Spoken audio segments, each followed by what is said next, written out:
to a special coverage of the Nobel Peace Prize ceremony, which of course will be given to Kailash, Satyarthi and Malala Yousafzai at around 5:30 India time. Let's go across to Padmaja for more.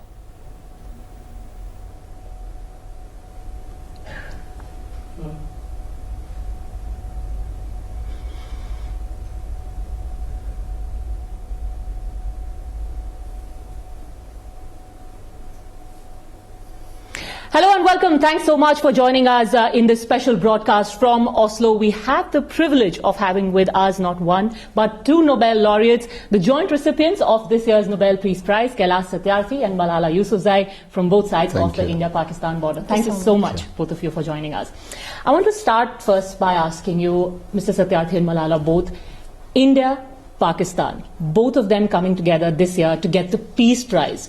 What is the message you think that this prize should send out to the world as a whole and to India and Pakistan specifically?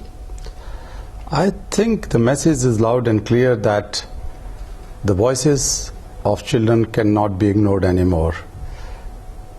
And the issues of children are very directly connected with the restoration of peace anywhere in the world, including in India and Pakistan. And for me, I think let us begin with the children. Let all the children be free from exploitation, let all the children be free from terror, let all the children be free from illiteracy and poverty and abuses and child marriages and child exploitation and trafficking, and let all the children should be born and live in peace so that they can grow in peace. And this is very loud and clear message. Malala, when you take the Peace Prize, do you hope that this peace will reflect in your own country and the relations it has with its neighbors? Well, I have always wanted good relationships between Pakistan and India, and it has been my dream to see both countries as brothers. And we have been trying our best, and India has also been trying their best to have good relationships with each other. But nowadays we see conflicts as well and tension on the borders, and I'm hopeful that it will be solved. And I and Kailash Satyarthi, we both want we want to see peace in both the countries, but the more important thing for both of us is the children of these two countries. No matter which country they belong to, for us all the children are important, and we want every child to be educated and not to suffer from child labor and child trafficking and any other kind of abuse.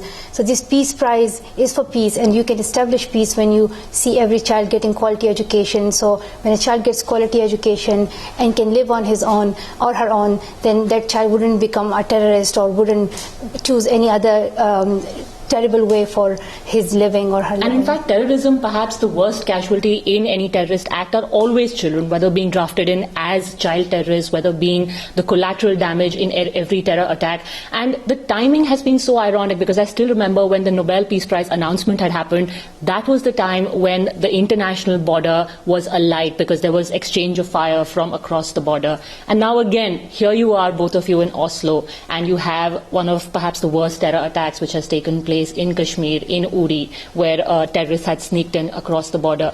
Do you think at the end of the day the purpose of your getting the prize is defeated by what's actually happening on the ground, Malala? No, our purpose hasn't been defeated. Our purpose is to see every child getting education. It's a very long journey. We have to go together. We have to work hard. And Kailash has been doing work for like decades now. And it takes very long time, and it's such a hard journey. And because you were telling your story that you have seen so many injuries as well. It's like you not only fight against these issues, you are fighting against a mindset which thinks that children are supposed to be slaves, or they can be used for personal benefits, or they can be used for earning money. So we have to fight against that mindset. So for me, that is the biggest challenge. And I'm hopeful that both the countries will think of that as a big problem, and they will forget about the borders issue, and they will try to find peace. But Kailash, does the mindset really change? Because everyone sits and says, what a fabulous thing, someone campaigning against child exploitation is getting the Nobel Prize. And then they perhaps don't think twice before employing someone who's a minor in their own household. Is it such an uphill task? Has anything changed since you won the Nobel? Definitely. We see a lot of responses in India and in Pakistan and everywhere in the world. We are getting very, very supportive emails right from the top level politicians to very ordinary people. The activists all around the world, and especially in India and Pakistan, are so thrilled. They are so empowered. They feel that they can win this battle one day. So that is quite empowering for everyone. And you have the Supreme Court stepping in. Yeah, we have the Supreme Court. The Supreme Court has just set up a new bench, and that is remarkable. Actually, it never happened in India, and I don't know whether it has happened anywhere in the world, that the Chief Justice himself has set up a special bench to look into the cases of children and women who are facing injustices, social injustices, and this bench will sit regularly on every Fridays. So that's very important, because the Chief Justice himself said that these people cannot get justice easily. It's a lengthy, cumbersome, expensive, costly process, and the poor people lose hope in the judiciary.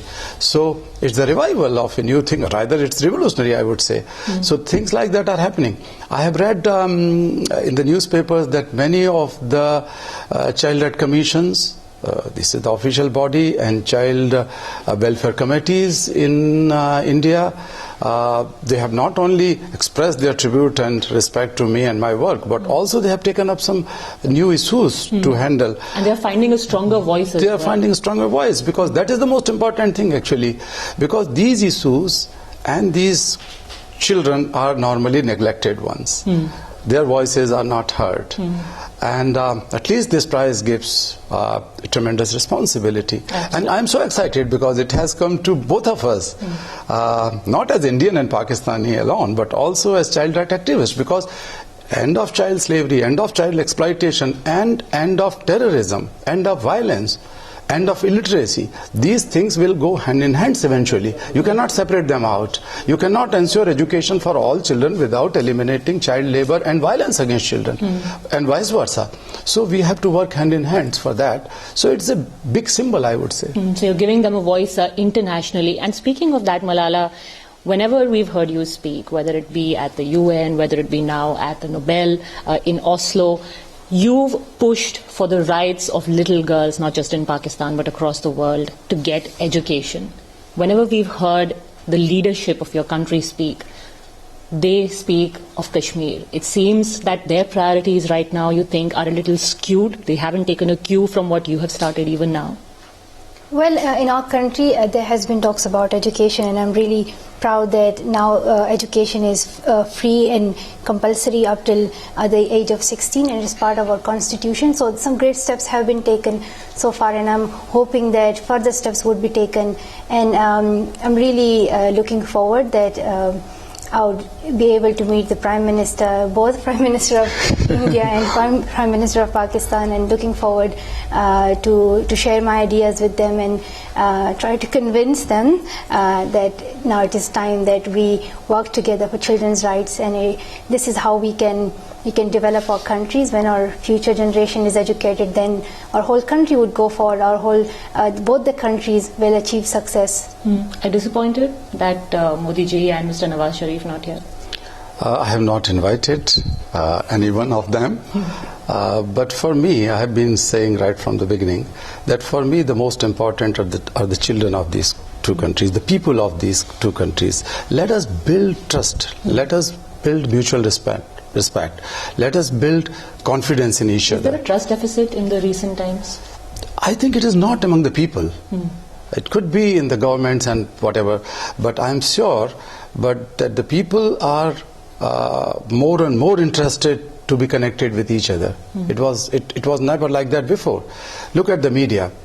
Look at the artists, singers. Rahat Fateh Ali Khan Sahib was coming here.